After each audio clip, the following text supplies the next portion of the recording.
akkam jirtu nagaa keessanii jallattootaaf hordoftoota miidiyaa dirree barnoota nagaa qabaadhaa yeroo hundumaa akka nagaa naaf taatan nana mana kun tuutoriyaalii moral and citizenship education koorsii jedhamu irratti afaan oromootiin isiniif laattamudha. Namoonni baay'een koorsii kanarratti tuutoriyaalii akkan isiniif hojjedhuuf nagaafachaa turtanii yaada koomentiin alaachaa turtanii ulfaadhaa isiniin jedha. Kuno barafadhus deebi'ee dhufeera xiqqoo adda fagaannee turree dhiifama sin gaafadheera.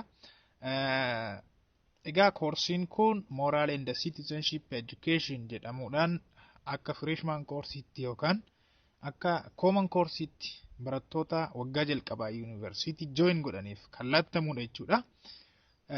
Koorsiin kun akka civic miti jechuunis akka civic high schoolitti barattanirraa xiqqoo addadha. Filoosofii baay'ata saayinsii falaasama makata jechuudha.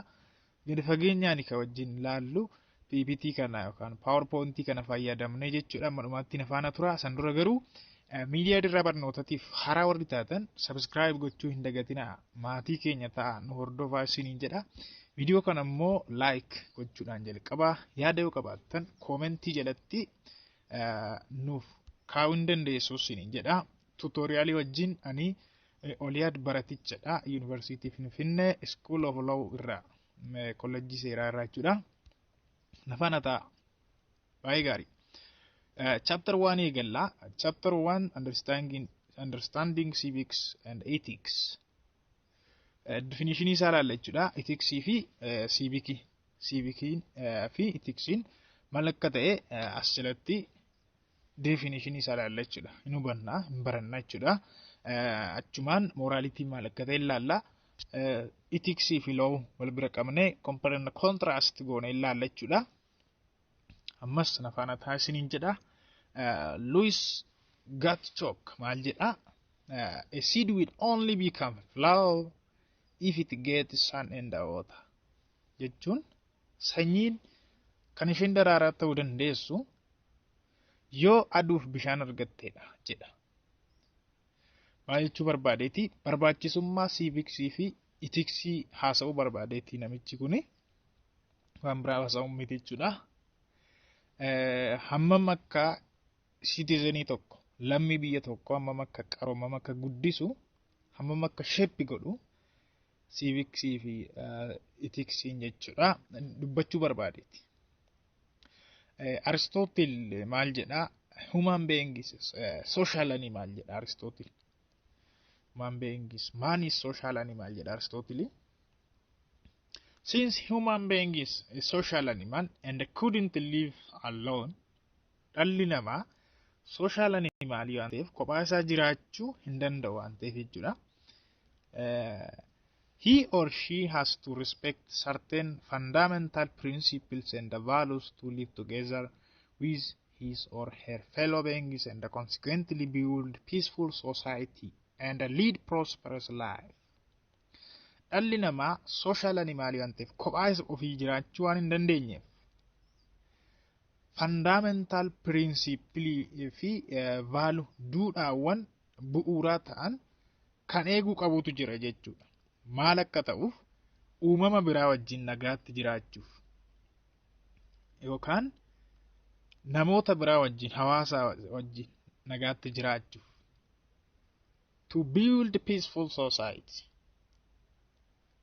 hawaasa naga qabeessa ta'e uumuuf and to lead prosperous life jireenya badhaadhuu taate gaggeessuuf yookaan jiraachuuf dhalli namaa duudhaalee bu'uuraa ta'an fundamental principles and values kan ta'an eeguu qabaata jechuudha.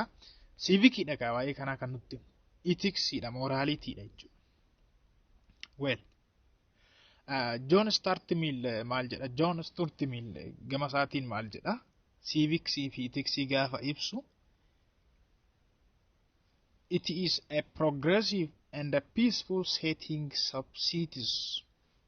subsists in a given society as far as that society develops the qualities of its members and generates good citizens jedha. Kana jechuun civicsii fi ethicsii maalidha jedha John Stuart Mill. settingidha. Peaceful settingidha. Setting akkamii subsist in a given society. Society tokko keessatti subsist jechuun existed jechuudha. Subsist jechuun society tokko keessatti setting argamu ta'e citizenii society sana keessatti argaman quality isaanii maal kan godhu kan guddisu. Akkasuma to generate good citizens. Lammiilee gaarii maal gochuuf oomishuudhaaf kan gargaarudha. Peaceful setting akkasiiti. Civic civics jedha. John Stuart Mill jechuudha. Aristotle akkuma isiniin jedhe dhalli namaa kophaa jiraachuu hin danda'u. Social animal waan itti dabalees citizens of a state should always be educated to suit the constitution of a state. Lammiin biyya tokko heera biyyattii itti ta'uudhaaf itti ta'uu beektuun to suit itti ta'u to suit the constitution. Kana jechuun itti fakkeenyaaf kopheen keessan sinitti ta'u uffanni sinitti ta'u itti ta'u dhalli namaa heera biyyattii itti ta'uu qabaata akka Aristootelitti. Citizeniin biyya sanaa yookaan lammiin biyya sanaa heera biyyattii itti ta'uu qaba jechuun heera biyyattii faana deemuu qabaataadha jechuudha mallisa. Karaa biraatiin ciiviciin sheeppii nama godha jechuu barbaadeeti jechuudha. Barnoonni kun sheeppii nama godha. Sababni isaas Aristootil akkuma beeknu egaa Aristootil sooshaalizimiitti kan inni amanu good citizens are made not born jedha. Jechuun lammii gaariin ni oomishama malee hin dhalatu jechuunis lammii gaariin amala gaarii kanan horatu baratee experience keessa nurtureedhaan jechuudha. Hawaasa keessa yemmuu jira hawaasa keessa jiraatu sanaan maalta sheeppita amalli namaa malee amala tokko amala wayii fudhatee hin dhalatu dhalli namaa jedhee amana Aristootil jechuudha. Kanaaf citizenii yookaan lammiin biyya tokko heera biyyattii itti ta'uudhaaf yookaan amalli isaanii heera biyyattii faana akka deemu yoo barbaadame barumsi kun amma shoora akkamii kan qabudha jechuudha dubbachuu kan barbaades keessatti creating a good citizen has been the period concern of many states by the way. Biyyoota baay'eedhaaf period concern isaanii yookaan dhimmi jalqaba dhimmi dursa kennamuuf including Itoophiyaa dabalatee jechuudha.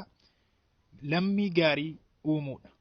Creating a good citizen. Lammii gaarii uumuudha jechuudha. Hojiin jalqabaa biyya tokko. Baay'ee gaarii.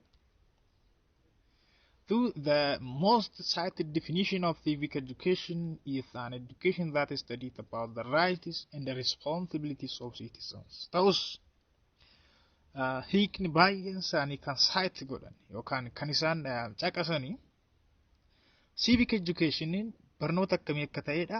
Barnoota waa'ee mirgaa fi waa'ee dirqama. Waa'ee mirgaa fi waa'ee dirqama. Responsibility itti gaafatamummaa.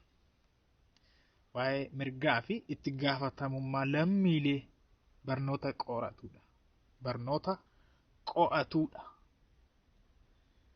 Barnoota akkasii ta'uusaa cite godhu jechuudha. Definitioniin namoonni baay'een civic educationiidhaaf kennan ta'us namoonni baay'een akka adda addaatti hiiku perspektiivii adda addaa yaada adda addaa burqisiisaniitu hiiku jechuudha.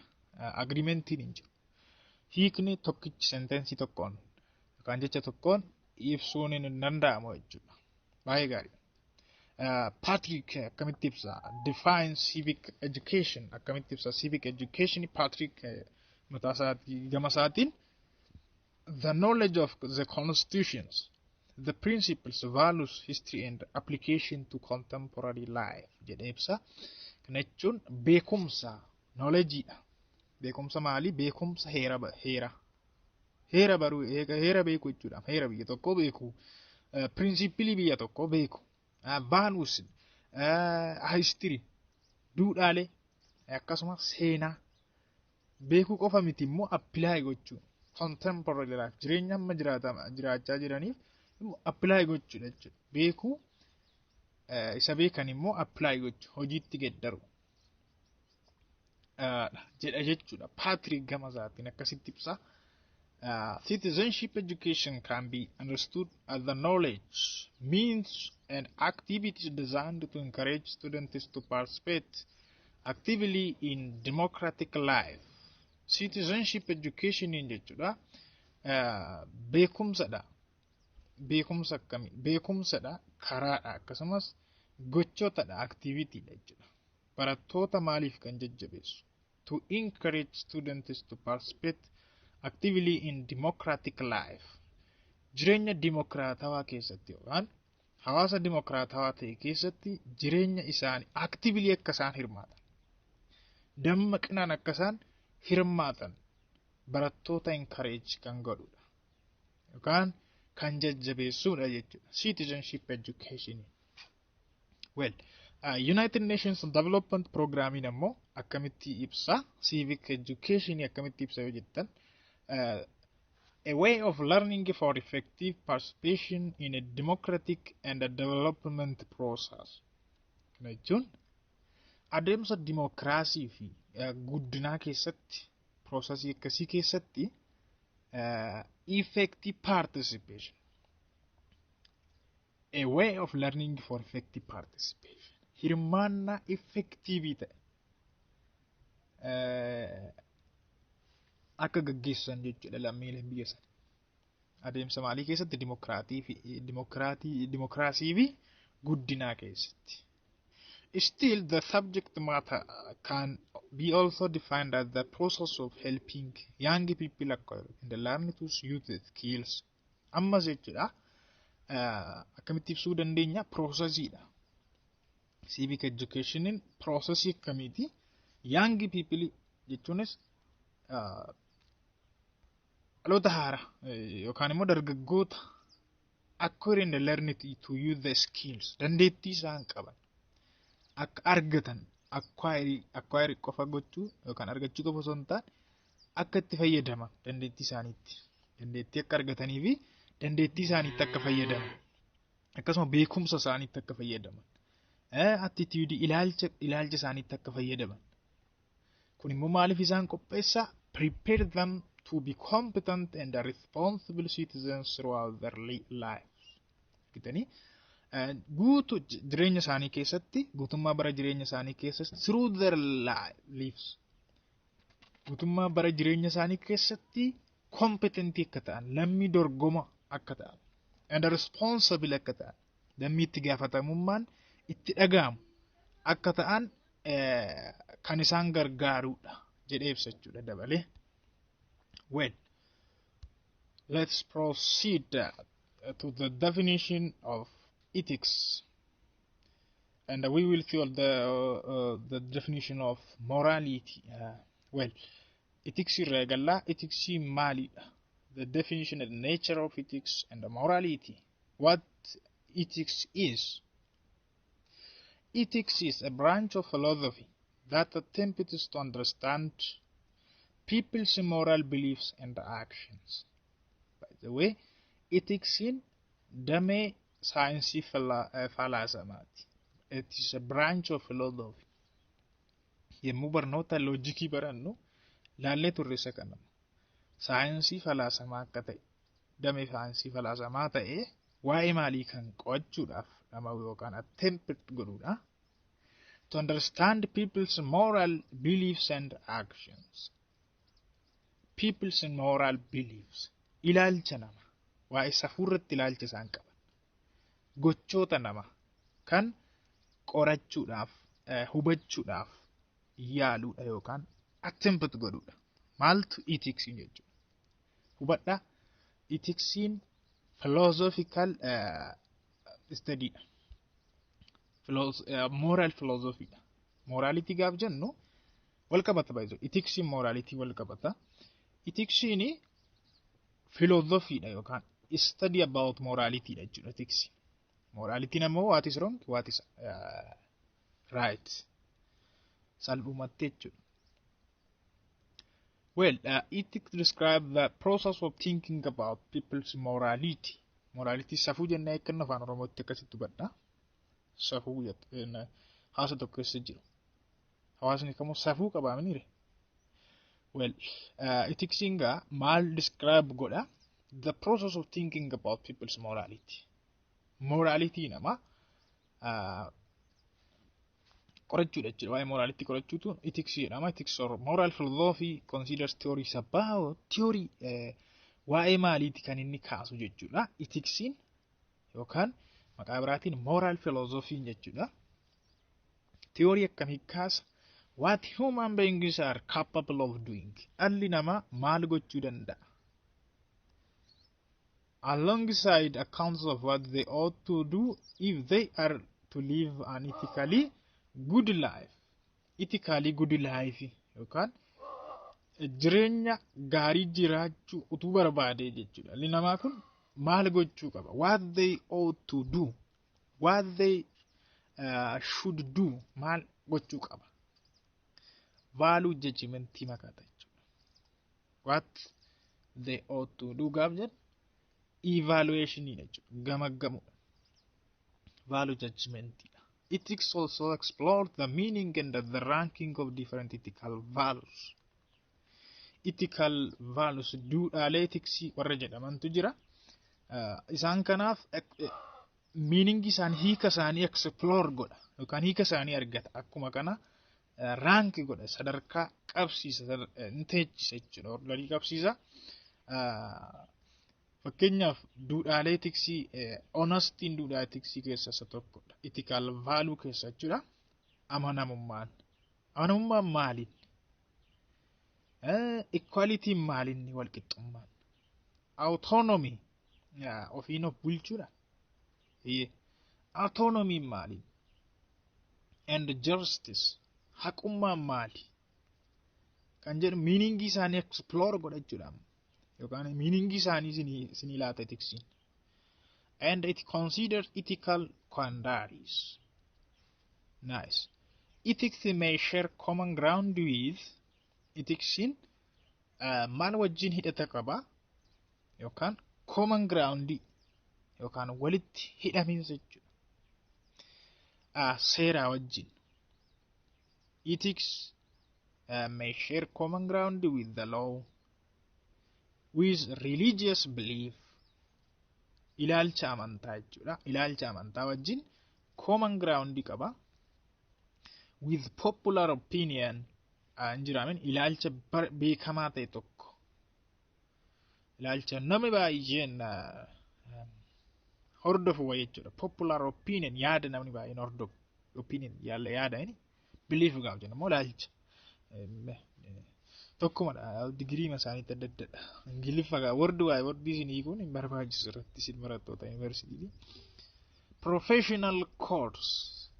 Koodiiwwan professionii tokkoon baay'ee fakkeenyaaf teaching code hin jira.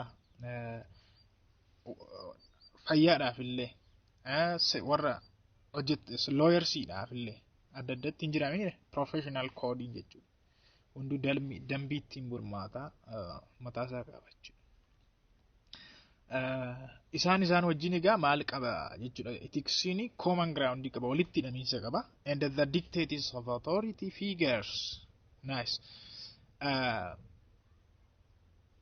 Invariably, all ethical questions involve a decision about what one should do in a specific instance. Wadda ethical question gaaffii ethicsii kan ta'e hundinuu maal involve godha yookaan maal of keessatti hammata yommuu jettan what one should do in a specific instance. Instance yookaan gocha wayii keessatti fakkeenya wayii keessatti namni tokko maal gochuu akka qabu. What one should do or what one ought to do. Kana jechuun akkuma sila isiniin jedhe value judgmentidha jechuudha. Malee what one would do miti. Ethics gaaffileen ethical question kan ta'an hundi isaanii what one ought to do yookaan what one should do dha. Malee kan isaan hammatan involve godhanii what one would do miti. Waatu waan wudidu yoo ta'e dirqama isinirra kaa'a. Gaafa sana psychological concernidha. Seera fa'aadha jechuudha malee itiksiin ta'u jechuudha gaafiin akkasii. Itiksiin ethical questioning yeroo hundumaa kan isaan involve godhan value judgmentidha jechuudha. Evaluationidha. Evaluationiin ammoo gaaffilee akkasii kaasa jechuudha. What one ought to do or what one should do. Baay'ee gaarii. Judgments about such decisions are generally expressed with words like right and wrong. Judgmentiiwwan akkasii immoo yeroo hundumaa kan isaan ittiin ibsaman right sirriidha, wrong yookaan immoo sirrii miti, should and ought or obligation and duty. Jechoota akkasiitti wardiiwwan akkasiitiin ibsamu jechuudha judgmentiiwwan kun. Occasionally the term ethics is used interchangeably with morals. Salphumatti yeroo tokko tokko akkuma isiniin jedhe moraalii wajjin ethicsii interchangeably itti gargaaramna. Akka waan hiika wal fakkaataa ta'an qabanitti kan akka waan jechoonni kun lameen termii wal fakkaataa ta'anitti itti gargaaramna wal jala geeddarre garuu miti termii adda addaati. Ethicsiin philosophical study isiniin jedheera. Moraaliin ammoo gochuma sana mataa isaati. Gocha wayi yookaan amala wayi action or isatu moraaliidha malee amala fakkeenyaaf namni tokko amala tokko maaltu immoral taasise jenne gaaf philosophically gaaf qo'annu ethics'itti dabarreerra. Ilaalla innatti asii gadi. Business or medical ethics, for example, is generally synonymous with morals. Yeroo baay'ee akkasiin naqa. Business or medical ethics, professional codes. Isaan kun yeroo baay'ee synonymiidha yookaan wal fakkaataadha jennee yaadna moraalii wajjin. Garuu miti jechuudha. Precisely miti jechuudha. Miti. But although this is acceptable for the matters, a precise usage would apply the terms moral and moral to the conduct itself. Argitani amala mataa isaaniitti apply kan ta'u jechuudha moraalii. Amaluma sana mataa isaa fakkeenyaaf hanna yoo ta'e safuu hanni immoraaliidha minire. Garuu gad fageessinee gaafa hatu maaltu immoral taasise. Waaqatu jajjamoo hawaasatu irratti walii galee moo sababii biraatu jira. What is the reason behind? Jennee gaaf qorannu philosophically jechuudha. Falassamnee gaaf qorannu ethicsii ta'a.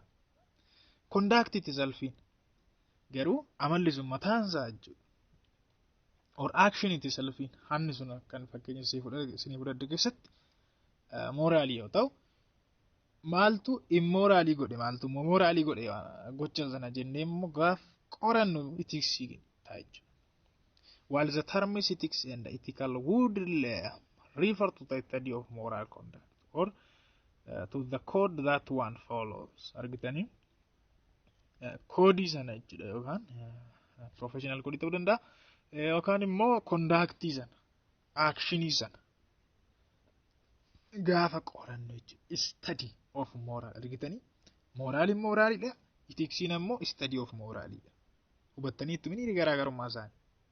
Introduction to law irratti tutorialiin isiniif kenne irrattis namoonni hordoftan yoo jiraatan adda baafattu dhiyaata.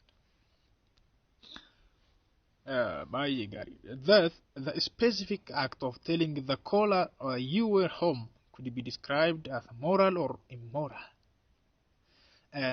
Specific actidha. Nama tokko manan jira gaafa ittiin jettan koolarii yookaan nama isiniif bilbilee tokko eessarta isiniin jennaan manan jira gaafa ittiin jettan specific actiin sun jechuudha. Itti himuun keessan sun yookaan moraalidha yookaan immoraalidha. Well, but what makes any act moral or immoral, right or wrong, fall within the province of ethics. Argitanii? Maaltu gocha tokko moral taasise? Waaqatu jedhe moo namatu irratti walii gale moo sababa biraatti duuba jira? gocha tokko maaltu sirrii taasise maaltu rongii taasise gaaf jennee qorannu provinsii maalii keessatti kufa jechuudha itiksii keessatti yookaan itiksiidha jechuudha gochi sun akkuma isiniin jedhe fakkeenya kana keessatti nama tokko fakkeenyaaf isin nama isinii bilbile tokko gabaa keessatu jirtanii mana hin jira ittiin jettan dhuguma yoo ta'e jechuunis mana jirtu yoo ta'e gabaa keessartu gaamee fakkeenyaaf eegan jedhe gabaa keessartu garuu mana hin jira jettan sobdaniitu jechuudha. Amma immoraaliidha jechuudha bakka sobdaniitu immoraaliidha. Garuu ethics inni sun moraalitiidha laalaa gaama moraaliti provinsii moraaliti keessadha jechuudha. Ethicsiin ammoo maaltu immoraal taasise jedhee qo'ata jechuudha. Sababni isaas jedha gabaa keessatti malee mana hin jirtu. Loojikii mataa isaa hordofee jechuudha. Ethicsiin by the way non-normative and normative ethics itti qoodama. Boqonnaa lama keessatti bal'inaan ilaalla. Keessumaa normative ethics. Lamaan isaaniiyyuu ilaalla. Normative ethics nama bal'aadha. Filoosofii baay'ee bal'aadha. Boqonnaa lama keessatti gadi fakkeenyaan utubnee ilaalla jechuudha. Isaan kanneen normative ethics fi non-normative ethics jedhamuudhaan ethicsiin bakka lamatti qoodama. Generally, ethics maalidha walumaa galatti the critical examination and the evaluation of what is good, evil, right and wrong in human conduct jedha jechuudha. Gaaf ibsu maal jedha ethicsdhaani critical examination and the evaluation idha jechuun qorannoo critical examination karaa maal ta'e critic karaa ta'e gadi fageenyaan jechuudha. Fi evaluation xiinxalli kamii what is good maaltu sirriidha what is evil maaltu hamaadha what is right maaltu sirriidha and what is wrong in human conduct amala namaa keessatti maaltu immoo sirrii miti critically jechuudha. Specific set of principles values and the guidelines for a particular group of organization jedhatti dabale. Well, ethics is the study of goodness. Qorannoodha still jechuudha. Ethicsiin bazoo irra deddeebi'aara baay'ee gadi fageenyaan akkasiin hubattaniif. Ethics is the study of goodness.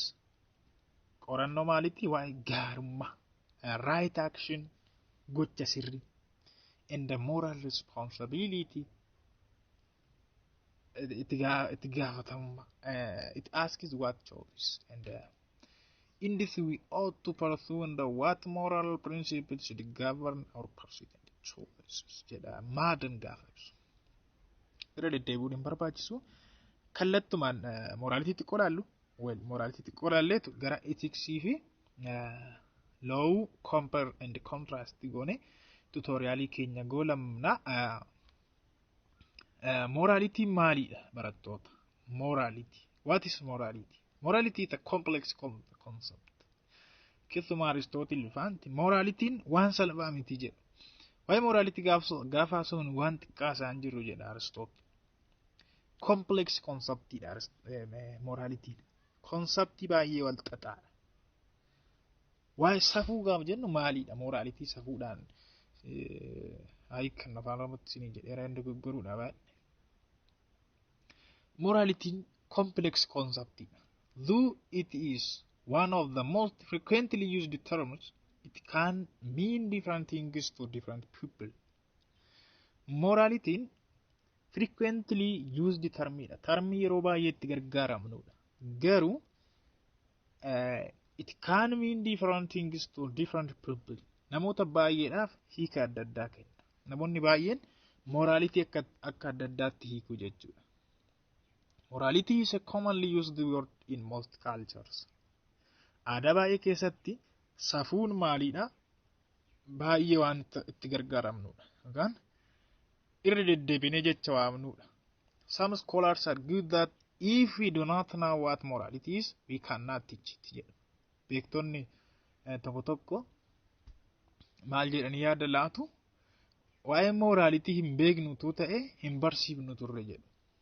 Hin barsiifnu turre garuu waan beeknuuf barsiisaa irraa jechuu isaaniiti. In crucial ways, we do not know what morality is.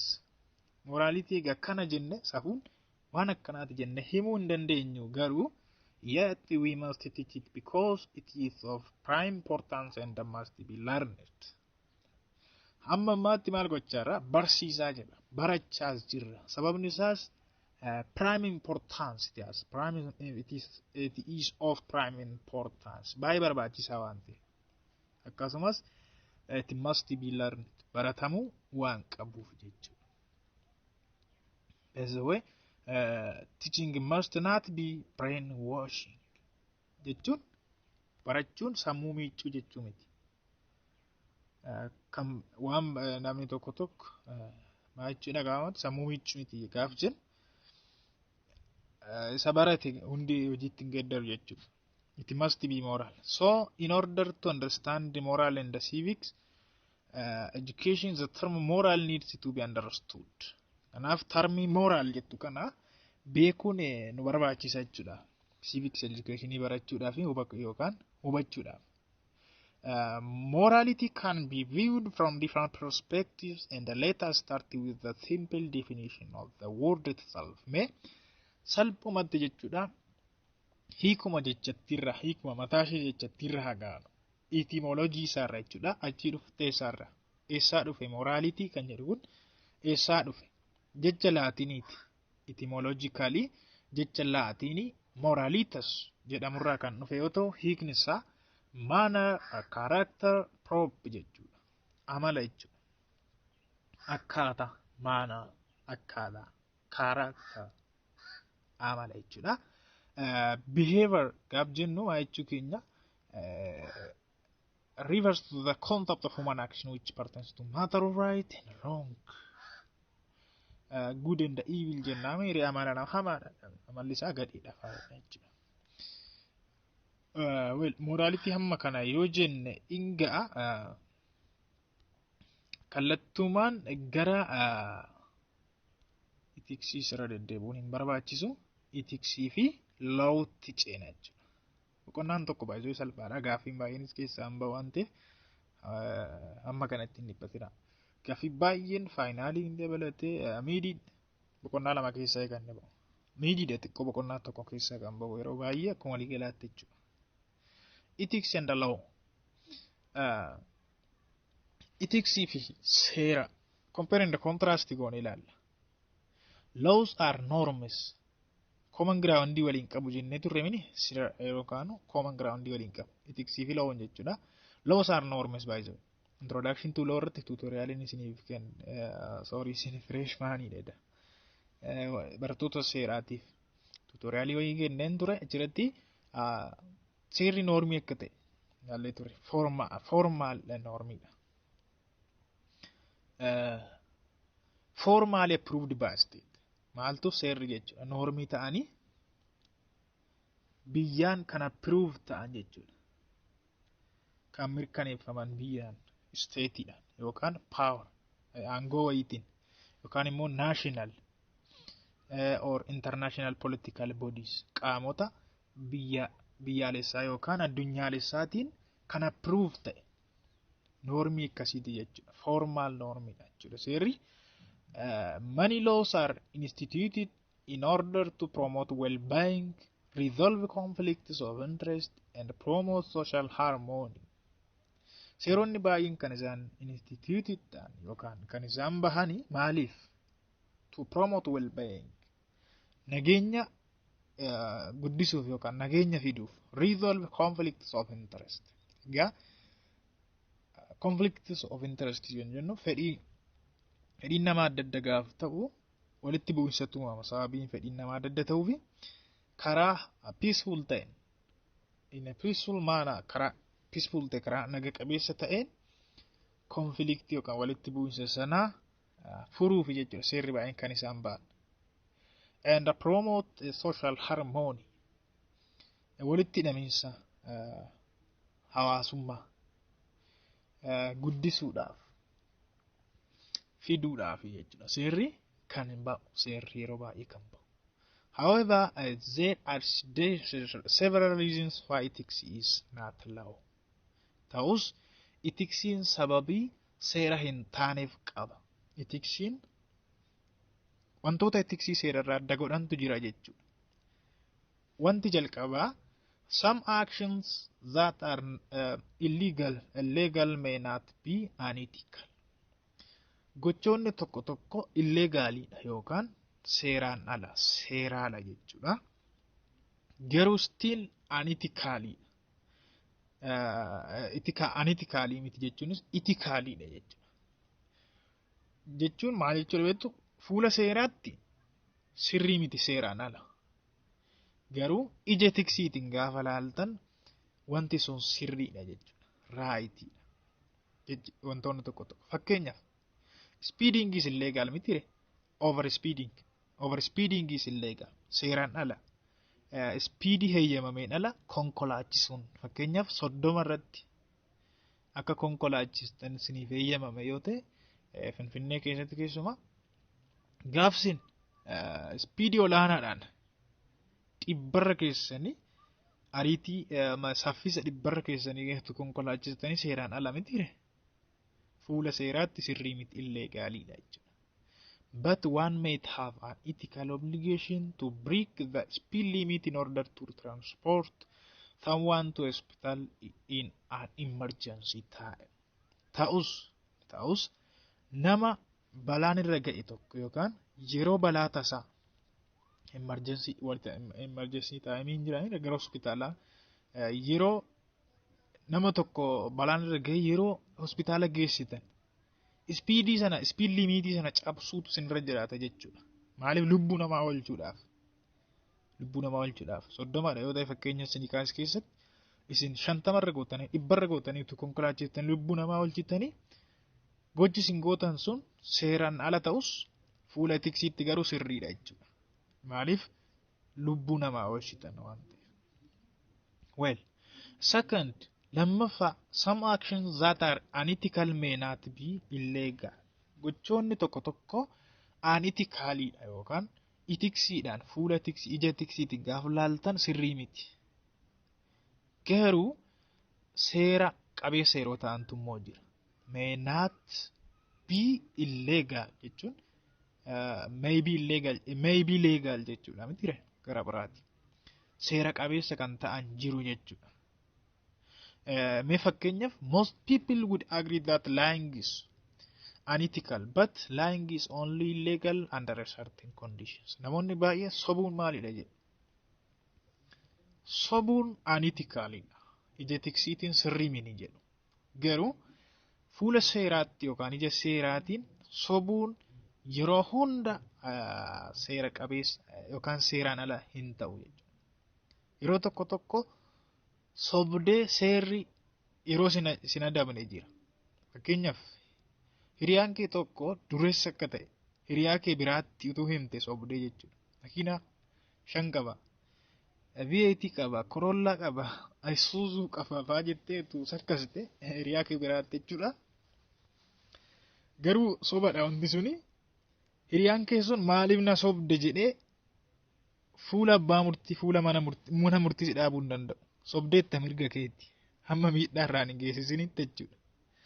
Argite sobni kee sun yommuu nama biraarraa miidhaa geessise qofaadha seerri kan si gaafatu malee sobuun fuula seeraatti illegaalii miti jechuudha seeraan ala miti yeroo baay'ee. Fakkeenya biraa